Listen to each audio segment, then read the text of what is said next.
음악과 오디오를 즐기는 가이드 샘튜브 우승영입니다. 네, 프로와 K3를 살펴보는 시간이에요. K3를 한번 다룬 적이 있었죠, 전에. 근데 저희 이제 컨셉들이 이 각도, 그다음에 저 각도, 좀 더 깊이, 그다음에 조금 다른 시선에서 이런 것들을 한 제품을 놓고 이제 다뤄보는 건 상당히 중요합니다. 뭐 보통 리뷰라고 하면 예전에 글로 쓰는 거나 유튜브로 한 영상이나 한번 확 하고 휙 하고 지나가면 거기 설명할 수 있는 건 사실은 전체가 다 될 수는 없잖아요. 그래서 심지어 전에 촬영했을 때랑 생각이 바뀌어 있을 수도 있고 그때 그 부분은 좀 잘못 설정을 하거나 잘못 설명을 한 것 같다 이러면 뭐 이렇게 다시 업데이트를 할 수도 있고, 제품을 사실 여러 번 중복해서 다루면 이제 뒤로 갈수록 좀 더 제품에 대한 좀 더 정확한 정보 전달 이런 게 가능할 것 같습니다. 일단 K3는 그 이전에 이걸 알려드리는 게 좋을 것 같아요. 프로학은 이제 세대 교체가 이루어져서 약 지금 40년 이상, 45년째, 설립할 때부터 한 44년째가 돼가죠 이제. 근데 실제로 설립자인 스튜어트 타일러가 제품을 제작해서 이렇게 활동을 하고 스피커를 제작한 것까지 하면 50년이 됩니다. 이제 거의 50년, 그렇죠. 여하튼 50년이 넘은 회사가 됐는데, 일단은 그런 50년간에 걸친 이런 히스토리 속에서 그래도 여러 구간들이 있어요. 그래서 예를 들어서 처음부터를 쭉 지켜본 분들이 있는가 하면, 그런 오디오 파일이 있는가 하면 중간부터 봐서 난 여기서부터가 프로악 소리로 알고 있는 분들도 있고, 그 다음에 이전에 듣다가 어느 이후로는 안 들어서 이전 소리만을 기억하는 또 분들, 그렇게 여러 그룹이 생겨져 있습니다. 대략만 봐도 구간이 처음에 리스판스 구간, 리스판 시리즈는 지금도 있지만 리스판 시리즈가 전체였던 그 구간, 그다음에 D 시리즈였던 구간, 그 다음에 이제 리본이 붙은 구간, 그 다음에 지금 이제 K 시리즈가 생긴 구간. 제가 대략만 나눠도 한 크게 4구간 정도로 나눠지는데, 그 각 세대마다 그 설정이 돼 있는 그 구간만을 프로학으로 알고 계시는 분들도 그렇게 나누면 4개 그룹으로 나눠진다는 얘기죠.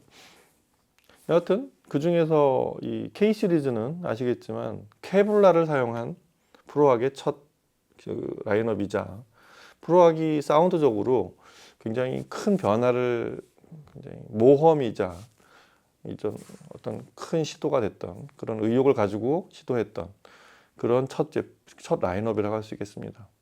그래서 이제 라인업 자체도 K 시리즈가 이제 케블라의 K고요. K 시리즈의 시작이 바로 K3였어요.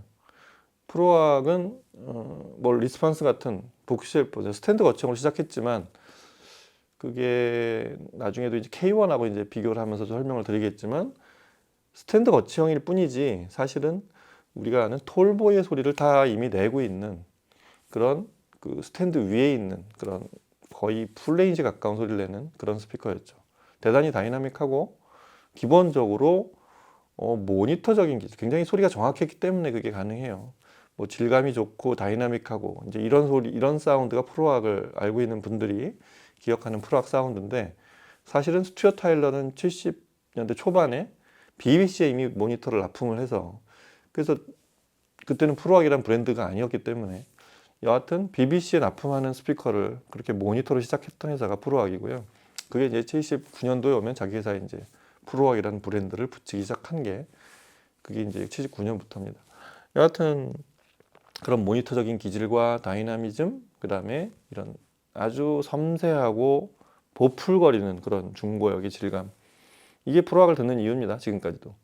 근데 K 시리즈가 되면서 이런 톨보이의 전통을 일단 전면에 내세운 것 같아요. 그래서 리스판 시리즈는 그대로 내비두고 그 위쪽으로 밀어 올린 리스판 시리즈의 이제 프로악의 심장 같은 시조이자 심장 같은 리스판 시리즈의 위쪽으로 K 시리즈를 설정한 것 자체가 상당한 어떤 하이엔드적인 사운드, 하지만 그 핵에는 프로악의 고유 사운드를 유지하려고 그렇게 설정이 되어 있는 게 K 시리즈입니다. 그래서 첫 제품이 K3였던 거는 톨보이의 전통을 그대로 살리되 다운 파이링을 하는 그런 방식, 다만 케블라로 재질이 바뀌어서 생기는 좀 더 현장에 가까운, 대단히 다이나믹하고 양감이 많은 건 여전해요. 근데 그 전에 폴리프로필렌으로 대표되던 백스트링이나 이런 플라스틱 재질로 만든 미드 베이스하고는 좀 음색이 다른, 그리고 좀 더 해상도가 좀 높아진, 양감은 여전히 많지만 해상도가 좀 더 높아진 그런 중저역, 이런 데 목표가 있었고, K3가 첫 제품이었던 이유는 이런 우리는 톨보이 지향을 하는 딱 이 정도로 K3를 시작한다, 이런 좀 메시지가 있었어요. 그래서 K3, 3, 6, 8을 다 만들고 나서 K3, 6, 8은 사실은 하나의 그룹으로 묶을 수 있어요. 그리고 나서 드디어 K1을 만들었죠. 스탠드 거치형. 그리고 마지막으로 이제 좀 저기를 방점을 찍은 게 그 바로 K10으로 이제 완료를 했습니다. 여하튼 그게 이제 K3의 시작과 끝이었다는 거 알려드리고요. 음악을 K3 소리를 오늘은 버메스터로 한번 들어보겠습니다. 음악을 들어보시고 얘기를 이어가도록 하겠습니다. 버메스터 032, 이 클래 시리즈의 그 사실 중심이 되는 유일한 인티 앰프고요. 그 다음에 플레이어는 T+A의 MP2000R, 이것도 HV 시리즈 바로 아래에 있는, 늘 칭찬하는 플레이어 중에 하나죠. 이 조합으로 K3 소리를 들어보고 나머지 얘기를 이어가도록 하겠습니다. 음악 들어보시죠.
Just before our love got lost, you said, I am as constant as a northern star. And I said, constantly in the darkness, where's that at?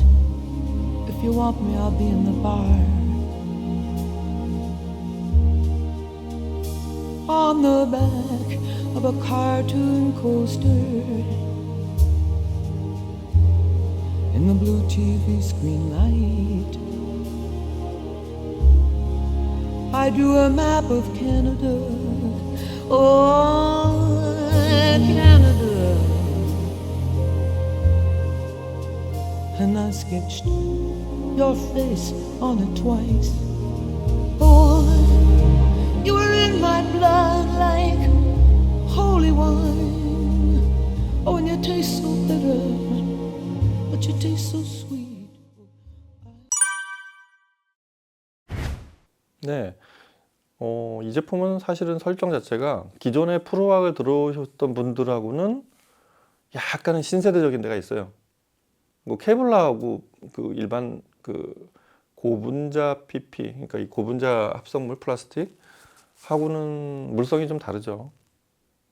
케블라 자체가 일단 섬유 조직이기 때문에 장단점이 좀 있어요. 좀 우리가 이제 대표적으로 BMW 소리로, 바우스 앤 윌킨 소리로 굉장히 오랫동안 익숙해져 있는 케블라의 소리는 좋게 보면 대단히 이런 공진이나 이런 거에 그런 걸 이미 간섭을 하지 않게 만든 그런 우분 이런 재질의 특성이 있는데, 반대로 말하면 좀 플라스틱 재질에서 생기는 어떤 진득한 느낌은 좀 적죠. 그래서 프로왁은 케블라를 도입하면서도 바깥쪽에 코팅을 했어요. 그래서 그런 부분을 좀 기존의 소리 쪽에 가깝게 그렇게 좀 세팅을 한 그런 흔적이 좀 있습니다. 구조 자체가 이제 가운데 리본, 이게 이제 리스판 시리즈하고 공유하는 리본 트위터. 이제 R 시리즈가 붙은 제품들이 다 이 리본이 들어간, 그래서 리본의 R이거든요. 그게 프로왁 사운드의 일단 첫 번째 변화였어요. 그래서 기존의 그 스캔스픽이나 이런 이제 그 패브릭 돔으로 상징되던 그런 보풀거리는 어떤 질감은 이제 약간은 섬세하고 약간은 좀 뭐라 그럴까요? 좀 더 자연스러운 그런 쪽으로 변해갔습니다. 그런 리본 트위터의 전형적인 그런 막으로 내는 좀 더 섬세하고 좀 더 디테일한, 하지만 좀 더 자연스러운 이쪽으로 변해갔다 그러면, 이 미드 베이스는 그 지금 말한 케블라 소리로 대표되는 조금 더 해상도를 높여가는 그런 미드 베이스. 그럼에도 불구하고 여전히 프로왁은 그 양감이라는 거를 잃지 않으려고 그 본인의 회사의 저 프로왁의 저 사운드 시그너처로 여전히 가져갔습니다. 그래서 첫 제품인 K3도 위아래를 미드 베이스 6.5인치 미드 베이스를 가상 동축으로 했어요. 이 소리가 엄청나죠. 그래서 그대로 쭉 아래로 다운파이링을 해서 바깥 아래쪽으로 뽑아내게, 이 위력과 이 중량감이 엄청납니다. 그게 프로왁의 어떤 사운드 시그너처라는 거를 여전히 주장을 하면서 조금은 음색이 바뀌고, 그리고 이 중량감 있고 이렇게 피어오르는 양감 속에서 리본 트위터 위력이 나타나는 게 뭐냐면, 역대 프로왁에서 전체적으로 봤을 때 거의 최상급의 이 뒤쪽으로 생기는 뎁스가 아주 푹 들어가는 그런 사운드 스테이지가 생긴다는 게 놀라워요. 그 리본 트위터를 부착하고 나서 생긴 현상들이에요. 그래서 양감은 많으면서도 보통 양감 많은 스피커들이 중고역의 이런 마스킹을 하면서 생기는, 뭐 해상도 자체도 좀 약간 이상이 생길 수도 있지만, 그거보다 더 큰 문제는 스테이지가 사라지는, 스테이징의 느낌이 거의 좀 희미해지는 이런 것들을 멋지게 해결했습니다. 그 프로왁의 방식은 K 시리즈를 자세히 살펴보면 그런 부분들이 리스판 시리즈와 차별화된 부분이에요. 저 위에 K10도 마찬가지고요. 특히 중저역을 잘 내기 위해서 이 컨센트릭 웨이트라는 방식을 쓰는데, 이 뭐 컴퓨터 그 FA 측정을 해서 이제 그렇게 설계를 해서 그렇게 성형을 했겠죠. 전 구간이 똑같이 움직이게, 이게 그러니까 동심원 방향으로 보면 중앙에서부터 바깥쪽까지 전 구간이 똑같이 울리게 만든, 사실 그걸 성형을 잘 못하면 우퍼 구경이 클수록, 미드 베이스 구경이 클수록 전 구간이 조금씩 울림이 다르거나 또 이 울림 특성이 다르면 그게 이제 소위 해상도를, 중저역의 해상도를 해치는 대표적인 원인이거든요. 그런 거를 그런 방식으로 컨센트릭 웨이스로 아주 정확하게 나오게 만들었다는 거. 그래서 양감이 밑으로 많이 나오지만 미드베이스 해상도는 상당히 또렷하게 나오게 하는 그런 효과가 좀 있습니다. 여하튼 뭐 프로학은 아시겠지만 이 보트 나무, 그 보트를 만드는, 배를 만드는 수분에 강한 그런 나무 재질을 쓰고, 그 나무의 그 이음매, 육면체니까 이음매 비추맨이라는 그 아스팔트에 쓰는 그 끈적한 이런 접착제 있죠. 그걸 완벽하게 실링을 하고, 그 대단히 안에서 생기는 그 밀폐된 느낌의 압축, 이런 풀바디 소리를 내는 그런 소리는 프로악 이외엔 대신할 만한 스피커가 많지 않죠. 그리고 맨 바깥쪽은 그 플라이우드로, 그러니까 나무로 이렇게 마감을 한 아주 그런 거 아주 멋집니다. 그래서 나무 재질로 만든 스피커의 어떤 영국 스피커의 전통 이런 거를 굉장히 좀 트렌디한 영국 스피커라고 해야 되겠죠. 그런 걸 아주 잘 간직한 제품입니다. 그래서 황제 같은 곡 처음에 들어보면 이 루돌프 부흐빈더가 연주하고 저 무티가 빈필하모니 오케스트라 지휘한 버전인데 좀 독특하죠. 이 부흐빈더의 그 쾌돈 안마처럼 이 피아노가 막 달려가고 그 강한 에너지가 딴딴 끊어지는 느낌, 이런 거를 굉장히 잘 들려주는 게 프로악이에요. 아주 선명하지만 그 중량감을 잃지 않는, 선명함을 강조하는 사이에 중량감을 좀 약간은 무르게 해서 좀 더 선명도를 강조하는 스피커들이나 그런 시스템이 있다고 하면, 프로악은 선명도는 선명도대로, 그 다음에 중량감과 양감은 양감대로 이걸 다 유지를 하려고 하는 그런 게 지금 황제 같은 데서 굉장히 잘 나타나고요. 두 번째 들어본 저 어쿠스틱 알케미, 이게 앞에서 이제 기타 연주지만 베이스가 쿵쿵 똑같은 비트를 치는 느낌이, 사실 이런 중량감, 그 프로악에서만 들을 수 있는 묘한 그 두터움이 있어요. 그게 아마 프로악을 오래 들어오신 분들은 아마 느낄 수 있는, 그거는 K 시리즈에 대해서도 여전합니다. 그런 중량감을 즐기는 느낌이 있는 게 바로 K3의 사운드를 할 수 있습니다. 그러면서 짠짠짠 이렇게 뭐 차임벨이나 기타 소리 이런 게 아주 가운데 마치 그 레이어처럼 둥실 떠오르는 느낌, 그리고 이렇게 스피커 뒤쪽으로 생기는 이 스테이징, 굉장한 재미가 있죠. 그래서 이제 마지막에 들은 조니 미첼의 보스 아이즈 나우, 2000 버전, 2001년 버전인가, 그렇죠? 이 버전을 들어보면 그 뒤에 쭉 포근하게 깔리는 그런 안개 같으면서도 이렇게 낮게 드리운 이런 그런 좀 뭐라 그럴까, 앰비언스라고 해야 될까요? 이런 음악 들을 때 대단한 위력을 발휘하는 게 프로악 사운드입니다. 아주 좋죠. 조니 미첼 그 보컬의 음색도 아주 선명하게 잘 드러나고, 이 버메스터의 032는 이 클래식 라인업이에요. 이 위에 이제 탑 라인업에 가면 이제 우리가 아는 911, 161, 저희 MTV 2000 듣고 있는 그런 제품들이 위쪽에 있고, 이제 이 제품은 바로 아래에 이제 클래식 라인업으로 분류가 돼서 원래 저 버메스터 사운드를 지향하다 보니까 조금 최근 나온 트렌디한 제품하고는 음색이나 이런 게 좀 다르지만 여전히 X앰프, 그 A 클래스 증폭 107W 8호음에 소위 DC 커플드 방식, 좀 말씀드렸죠. 그런 것들이 그대로 대대적으로 그냥 그대로 탑재되어 있는 앰프라서 사실은 댐핑이나 이런 것들을 다른 브랜드 제품에 비해서 대단히 장점으로 하는 그런 앰프인데, 프로악과 만나면 프로악의 양감을 이렇게 아주 단정하게 만드는 이런 앰프는 많지 않아요. 그 스타일은 그대로 유지하면서 중고역에서 이렇게 굉장히 듣기 좋은 소리, 샤프하게 만드는 그런 조임이 아니라 아주 선명하면서도 자연스러운 마감을 가진 이런 소리 만들어서 아주 좋은 조합이 된 것 같아요. K3를 한번 염두에 두시는 분들은 버메스터도 좋고 옆에 있는 T+A 이 소리샵 내에서 고르신다면 이런 앰프들하고 굉장히 좋은 조합의 중고역, 그 다음에 원래의 중량감을 유지할 수 있으니까 한번 같이 고려해 보시면 좋겠습니다.